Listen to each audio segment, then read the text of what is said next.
Assalamualaikum warahmatullahi wabarakatuh.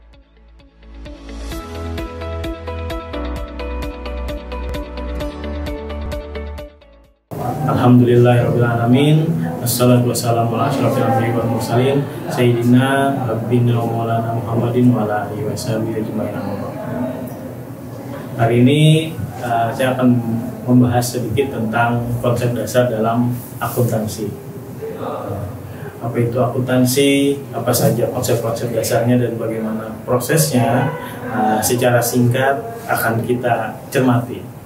Yang pertama mungkin kalau dari segi pengertian, banyak orang bilang akuntansi itu pembukuan, pencatatan, hal-hal berhitung dan yang berkaitan dengan laporan-laporan tentu tidak salah. Jadi kalau kegiatan akuntansi itu dimulai dari proses mengidentifikasi, mencatat, mengelompokkan, lalu melaporkan. Nah, jadi laporan keuangan merupakan produk akhir dari proses atau kegiatan akuntansi. Lalu bagaimana, apa saja syarat dalam membuat laporan keuangan atau membuat laporan akuntansi? Jadi minimal kita memenuhi dua syarat utama, yaitu yang pertama adalah harus dinilai atau harus bisa dinilai dengan satuan uang. Apapun yang dicatat dalam laporan keuangan, semuanya berdasarkan hal-hal yang bisa dinilai dengan uang. Apa saja itu? Kalau misalkan kita lihat benda, tentu benda ada harganya. Kalau perusahaan dalam bentuk perusahaan jasa apakah bisa dinilai dengan uang? Bisa. Jasa ada tarifnya. Nah, jadi syarat utama dalam melakukan kegiatan akuntansi adalah yang dicatat harus yang bisa dinilai dengan uang. Yang tidak bisa seperti apa? Yang tidak bisa seperti sifat-sifat moral, etika, etiket dan lain sebagainya, itu tidak bisa dinilai dengan uang. Sehingga hal-hal yang tidak bisa dinilai dengan uang tidak akan bisa dimasukkan dalam laporan keuangan. Nah, jadi syarat pertama yang mutlak adalah semua bisa dicatat asal bisa dinilai dengan satuan uang. Syarat kedua yaitu adalah dalam mencatat laporan keuangan dalam setiap perusahaan, mau perusahaan besar atau perusahaan kecil pun tidak ada batasan untuk membuat laporan akuntansi atau laporan keuangan. Nah, syarat kedua, walau mau ya besar atau kecil, yang penting perusahaan ini adalah entitas ekonomi. Jadi syarat kedua adalah entitas ekonomi. Apa itu entitas ekonomi? Entitas ekonomi perusahaan yang memilah antara kepentingan pribadi dan kepentingan perusahaan. Jadi harta yang dipakai untuk berusaha dengan harta yang dipakai untuk rumah tangga jangan dicampur aduk. Nah, jadi entitas ekonomi adalah perusahaan yang memilah antara perusahaan menggunakan uang perusahaan dan menggunakan uang pribadi. Selama itu dipilah, maka itu disebut entitas ekonomi. Kenapa perlu dipilah? Nah, kalau kita menghitung laba saja perusahaan, kalau kita menggunakan barang yang sama dari perusahaan dipakai lagi di rumah tangga, nanti ada ketidakjelasan. Nah, ketidakjelasan dalam Islam juga ada istilah gharar. Nah, tentu masuk di sini kegiatan akuntansi tidak boleh ada gharar. Kita tidak bisa menilai seberapa besar labanya sebuah perusahaan kalau beban yang dipakai dicampur antara beban perusahaan dan juga beban rumah tangga. Nah, jadi syarat kedua adalah entitas ekonomi. Minimal dua syarat ini terpenuhi sudah bisa melakukan kegiatan akuntansi. Walaupun beberapa referensi ada yang menyebutkan perusahaan harus sustainable, perusahaan harus dihitung berdasarkan biaya akuntansi biayanya, tapi minimal menurut saya dua syarat ini sudah cukup dalam melakukan kegiatan akuntansi. Yang pertama tadi satuan uang dan yang kedua entitas ekonomi. Nah, lalu apa sih yang dicatat? Nah, yang dicatat dalam akuntansi kita kenal dengan istilah 5 akun.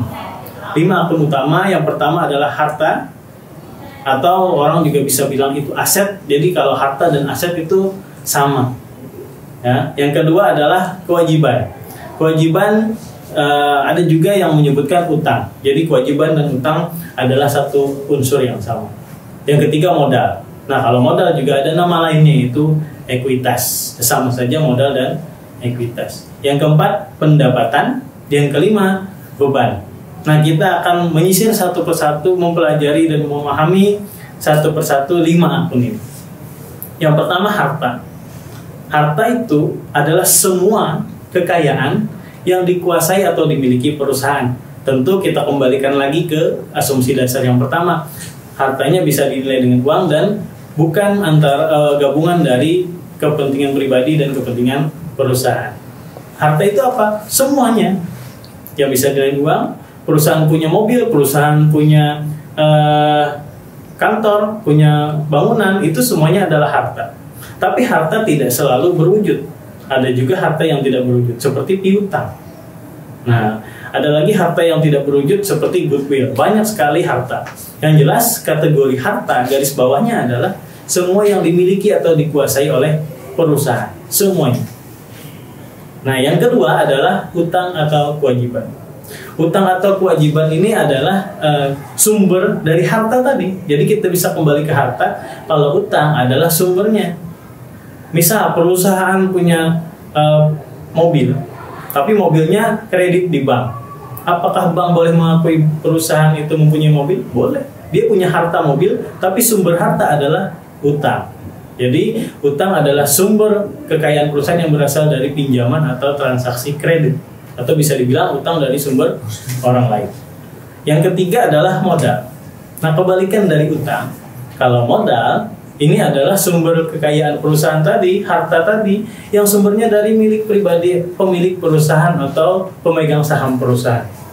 Perusahaan bisa saja beli aset lain, misalkan beli bangunan, dan beli dengan aset yang sudah dimiliki atau uang yang sudah dikumpulkan dari para pemilik perusahaan. Nah, itu adalah modal. Ketika sumbernya dari pemilik perusahaan, mau individu sendirian atau berkelompok, itu adalah modal. Yang keempat adalah pendapatan. Kalau pendapatan ini adalah semua yang dihasilkan dari segala kegiatan usaha utama perusahaan.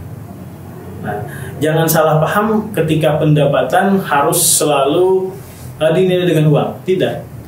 Kita melakukan pekerjaan tapi belum dibayar, itu juga pendapatan. Jadi pendapatan diakui dalam akuntansi ketika terjadi atau ketika selesai melakukan pekerjaan, bukan ketika mendapatkan bayaran. Nah, ini yang kadang salah persepsi. Kita menganggap pendapatan itu ketika mendapatkan uang. Ya, itu yang harus diluruskan. Dalam akuntansi, pendapatan terjadi ketika selesai melakukan pekerjaan. Pekerjaan belum dibayar, urusannya dengan piutang. Perusahaan dibayar, kita dapat kas atau dapat uang. Yang terakhir, akun itu adalah beban. Nah, beban ini adalah semua pengeluaran perusahaan yang dipakai untuk kegiatan perusahaan juga. Nah, jadi kalau perusahaan membayar suatu biaya, itu berarti masuk kategori beban.